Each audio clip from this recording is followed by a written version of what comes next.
so far seen how to measure flux density in a core using ballistic galvanometer. And so far I have said that the derivation that we did is an approximate one. It's not very accurate. Can you guess why did I say so? The reason is, here say in this line I am estimating the current in the secondary or the search coil by dividing the EMF induced with the resistance of the search coil. But what about the inductance of the search coil? Is there no inductance? Definitely there is, and because after all this is a coil. So, a coil with a magnetic core must have some inductance. Can we neglect it? We can neglect it possibly if the inductance is low, but that will also mean the EMF induced in the secondary will also be low, because when will we have low inductance? Maybe if the number of turns is low, or maybe if the permeability of the core is low, so on. And in either of these cases, that will mean the EMF induced in the secondary is also low. So, we have to also ignore the EMF, but then we cannot do this measurement at all. Secondly, okay, is this current that is flowing, is it DC, so that we can neglect the inductance? It is not necessarily DC, because the EMF generated is not necessarily DC, because the rate of change of this current or rate of change of this flux, they are not necessarily constant. So, this derivation is an approximate one.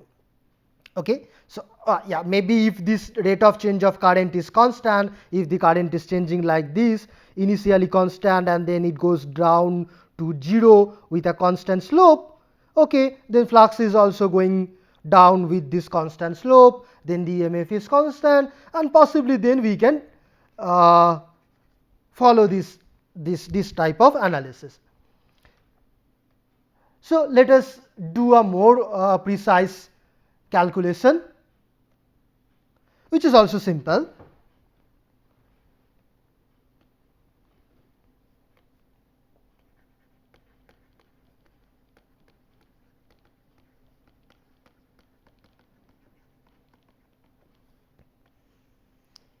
So, let me first write that EMF induced, which can be a function of time, okay, is always ddt of psi t, where psi is the flux linkage of the secondary coil. Okay. So, and the psi, the value of psi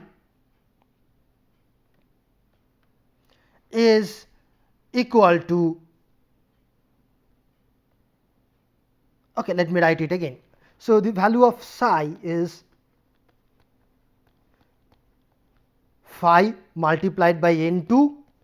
N2 is the number of turns of the secondary or search coil, and phi, this can also be a function of time. Okay. And then this should now be equal to the resistance multiplied by IT, where I is the current in secondary coil, okay, and resistance is the resistance of the secondary coil circuit, plus L ddt of IT. Okay. So, let me write where IT is secondary current. So, this is a function of time,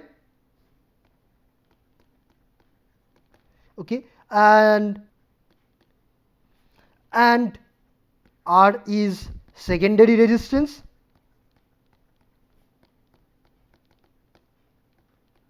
L is secondary coil inductance, okay, and yeah, E is of course also E is EMF induced in secondary.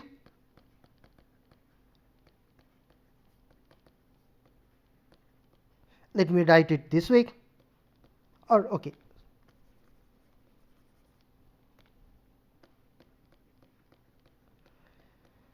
Psi is of course flux linkage of secondary.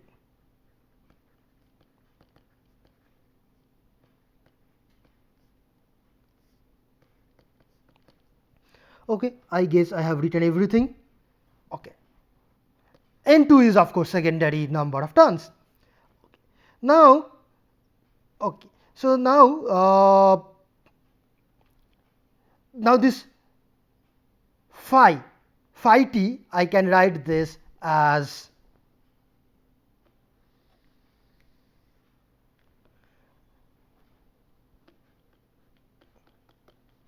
this is equal to b, also function of time, multiplied by a. Okay, so therefore from this we can write that ddt of this thing, in place of phi I write bt a n2, okay, and this is equal to r it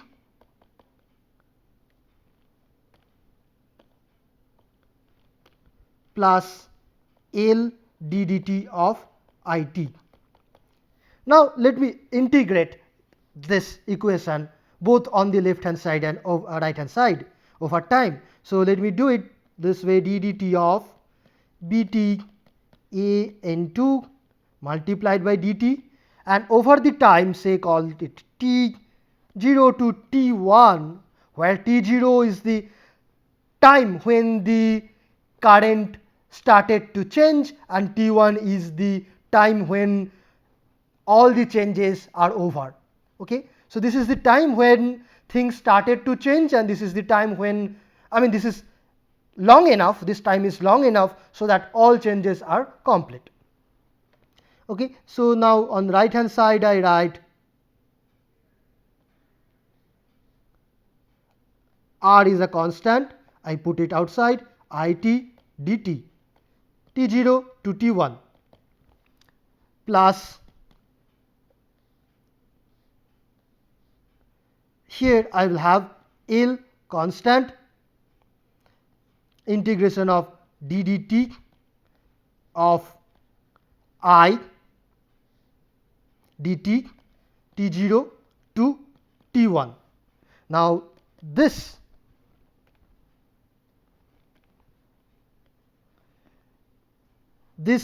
now what is this?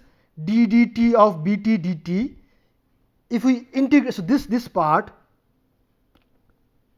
this is the rate of change of b, and this is multiplied with dt and integrated. So that means after integration this will give total change in b. Okay, so this left hand side is after integration will give total change in b, and this is a constant, a(n2) is a constant. So this I can take outside, a(n2), and this is multiplied by the total change of flux density, total change of b from t0 to t1, from time t0 to t1. This is the left hand side, and right hand side will now be equal to, now r t0 to t1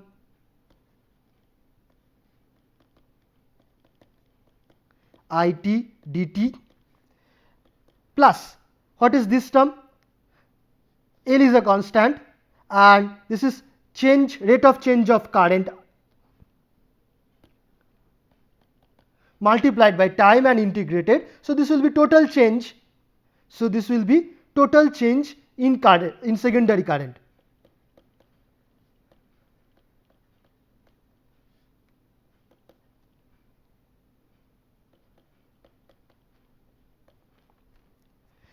Now let's keep this as it is.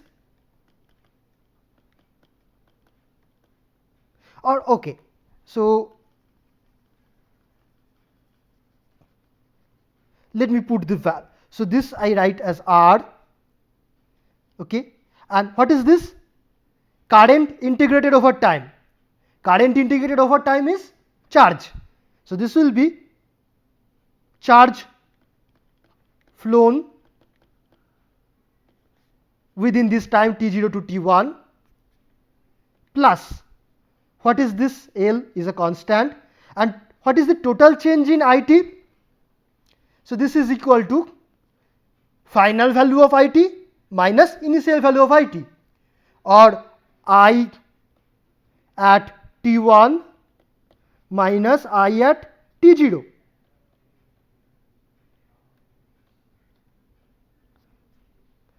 Now this is equal to 0. Why? Because initially secondary current was 0, finally also secondary current is 0, because secondary current flows only during the time when the primary current is changing or when the flux is changing. Before that, that means before I open this switch, the secondary current was 0, and long after all the things got stabilized, the secondary current is again 0. So this term therefore is 0. So this I write as 0. So right hand side is R times charge flown, and what is the left hand side? Left hand side is AN2 multiplied by total change of flux density. Okay, so let me come here. Okay, so the left hand side is AN2 multiplied by total change of B. Now what is total change of B? This will be again final B minus initial B. Final B will be 0, and initial B is whatever that value is. This is the unknown initial B. Okay, this is final B, which is 0 if I am using this circuit, so that the current is 0 finally, so final flux density is 0.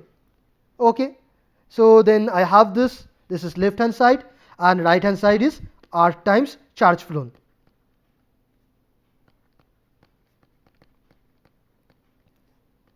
Okay, equal to R, let's write it Q.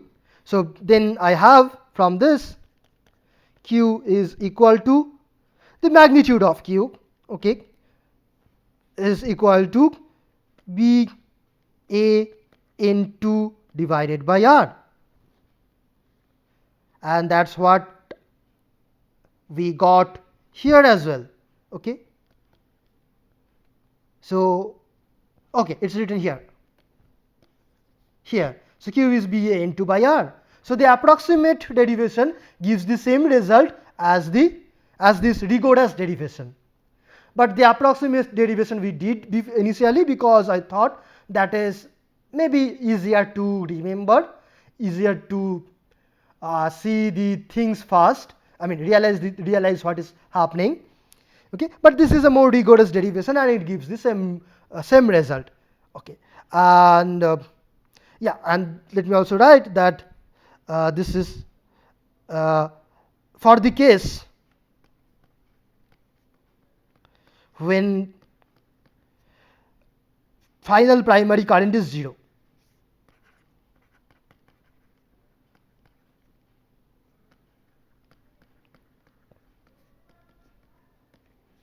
Okay, we can have a factor 2 if the final primary current is reversed. Okay, if that means this circuit, if we use this circuit, then the final primary current is reversed, so total change in flux density will be doubled. So we will have a factor of 2 here, okay, at this point, if we use the other circuit. Okay, so that's it about ballistic galvanometer based measurement of flux density. Now let us move to our second topic in this chapter, which is Hall effect sensor. This is also a small and easy topic, I believe.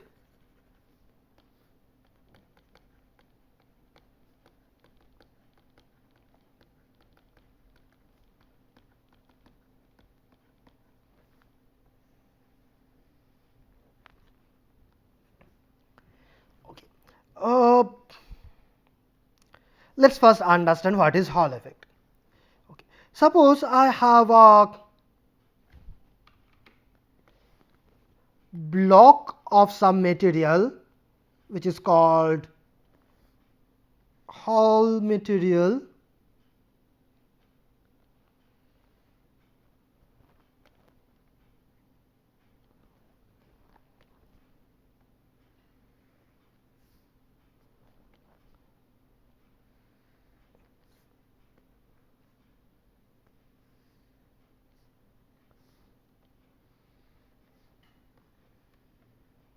and what I do is I have this block in a magnetic field, and say the magnetic field is in this direction. So the magnetic field is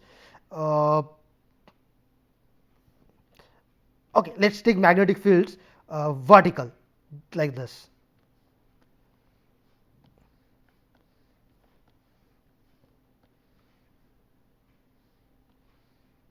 Okay, and they continue through this block, although I am not drawing through the block, but they continue. These are continuous flux lines. These are magnetic flux. Okay, so magnetic flux lines, they can be upwards or downwards. Either is fine for now. Okay, and then what I do, I take, say, I pass some current through this block from one side to the other side. So let me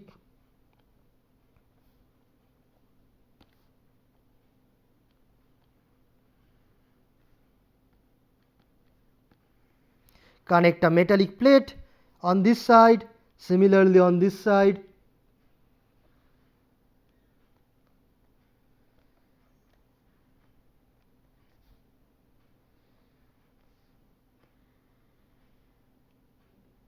Okay, and I pass some current from one plate to other. Call this current I.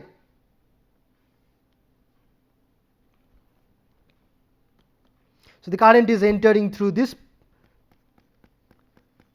side and is leaving through the other side.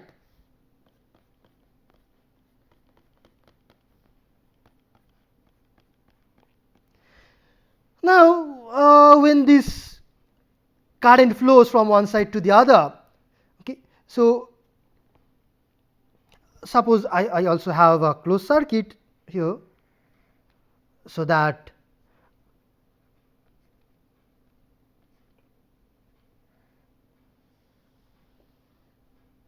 current can flow, okay, like this. And if you want, you can put an ammeter to measure this current. So this is the arrangement. Okay, now charge is flowing from left to right through this block, and that means also the electrons are flowing from right to left. Okay, so now when this charged particles, say electrons, if they are flowing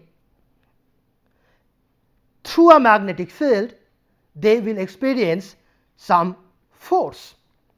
What kind of a force? That force will be perpendicular to both the direction of this magnetic field and the velocity of this charged particles. Okay, so if this are the electrons electrons. So electrons are normally flowing like this,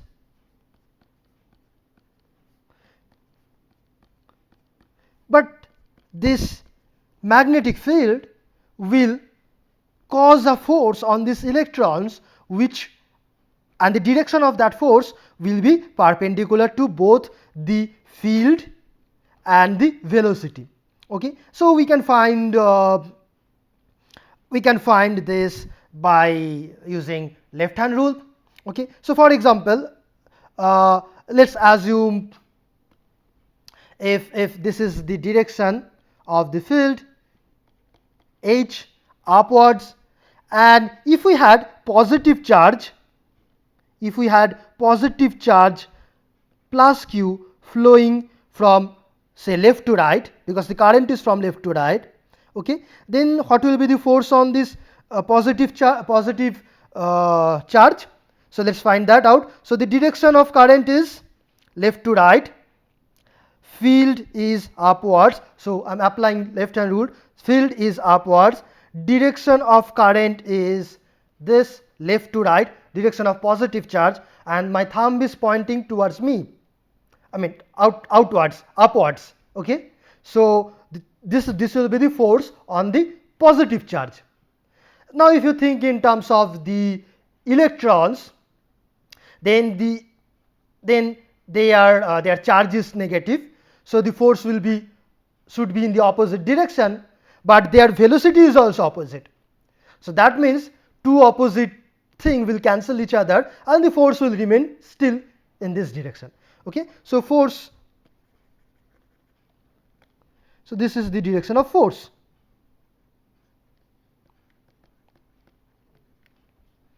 So therefore what will happen? Okay, so the electrons were normally flowing like this.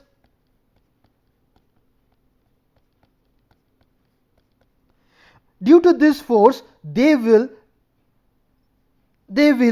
come towards this side. Okay, so the electrons will have a force which will cause them to deviate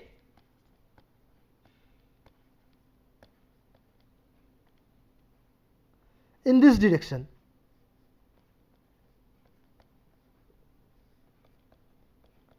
Okay, and then so if electrons are flowing in this direction, okay, it's possible that there will be some accumulation of electrons on this side. Okay, so because of this force, so there will be some accumulated or accumulated electrons on this side, and okay, there will be a situation when these accumulated electrons will repel the flowing electrons, and thereby equilibrium will be re-established. Magnetic force, this is the magnetic force, is in this direction, and this accumulated electron will give a force in the opposite direction. So we can have a equilibrium established. But in this process, what will happen? There is some stored charge on this side and some less charge on the other side. So now if we measure the potential difference between this side and the other side, which is behind, which we cannot see, then we will see there is a potential difference, because there is an accumulation of electrons due to this magnetic force.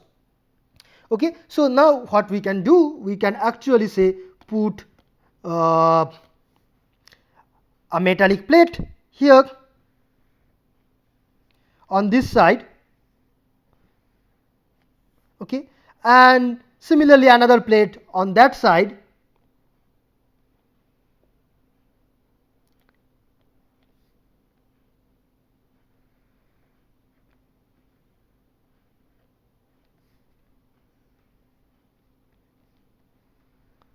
Okay, so this is a plate, that is another plate, and now what we are going to do, we are going to measure the potential difference between these two plates.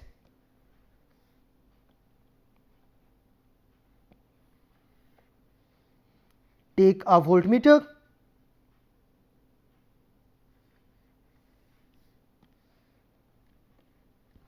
So we will see some voltage appearing here, and this phenomena is called Hall effect. So what is the phenomena? The phenomena is that we have a magnetic field. In that field we have some current flown, and if when this current is flowing, the magnetic field will give some force on these charge carriers, and therefore they will get diverted on one side, causing a potential difference between these two plates. Okay, these two plates should not touch these orange plates, of course. Then there can be some sorts, there can be some problems. Okay, so we will have some potential difference between these two plates. This is called Hall effect.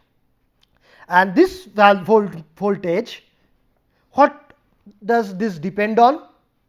This voltage depends on, of course, the velocity of these electrons, which in turn depend on the amount of current. More the velocity, that means of course the current is more, and it is also proportional to the field intensity, magnetic field intensity. Okay, magnetic field intensity H.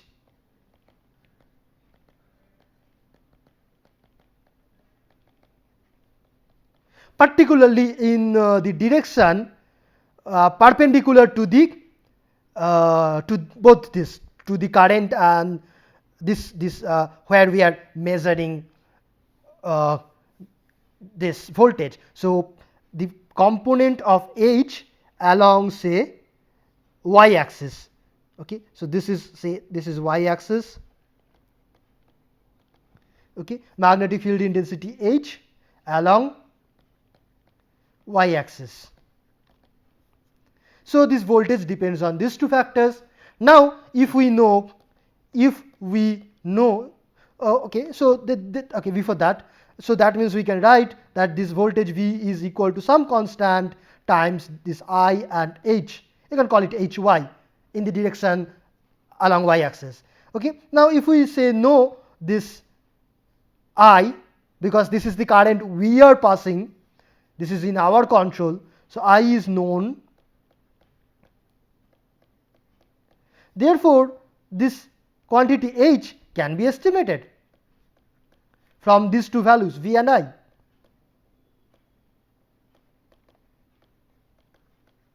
And by this we can measure the component of H or Hy in this particular direction. So this is an phenomena called Hall effect, with which we can measure magnetic field intensity. And then this measurement is direction sensitive. Okay, so if I put this block in different orientations, the voltage generated here will depend solely on the component of H in this direction, not on any other H. Okay, so this is what Hall effect sensors are. Thank you.